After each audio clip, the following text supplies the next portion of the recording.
Толя, привет. Ну вот мы находимся в магазине, где вы топили визиеру с Кириллом. Только я вот решил протопить ее сам. Вот мы здесь находимся уже более 3 часов и в режиме онлайн, не отворачивая камеры, без всяких перебивок, снимаем то, как должно топить этот камин. Мы около 2 часов жгли его с одной закладки в режиме интенсивного горения. И вот теперь уже где-то более 1,5 часов камин работает в режиме экономичного горения. Вот за все это время стеклышко не то чтобы не закоптилось, оно даже вот не помутнело. Вот никаких искр, никакого дыма. И вот такое вот хорошее, чистое, красивое горение, которое вы, к большому моему сожалению, не получили, потому что не читали руководство, которое я пишу. Вот.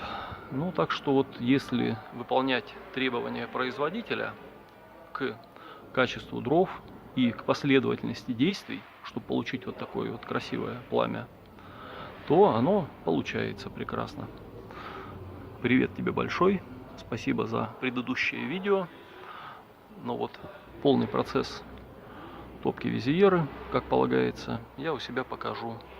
Еще раз спасибо тебе и Кириллу. Ну вот пока можешь просто посмотреть, что происходит в топке. Ну там 3 полена средне наколотых, сухих березовых.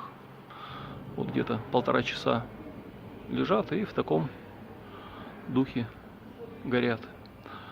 Немножко осложняет эффект от видео то, что сзади нас находится большое стекло, через которое идет дневной свет, и эффект от картинки горения несколько смазан. Но разница некоторая заметна, да? Шамот побелел он весь. Дрова лежат себе спокойно и выделяют пиролизные газы, которые снизу не горят, потому что там температура есть, а воздуха нету, а горят только сверху, где есть и температура, и кислород.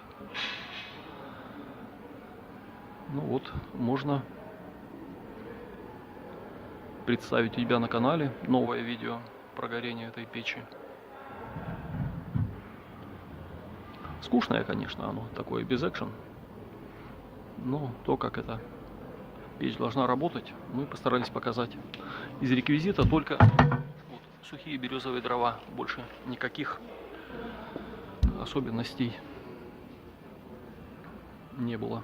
Тот же магазин, та же печь, все тоже только дрова березовые, а не мокрая елка, и строгое соблюдение инструкции по эксплуатации. Ну, мне легко это делать, я сам ее писал, но всем эксплуатантам наших печей советую читать инструкции перед тем, как начать работу с устройством.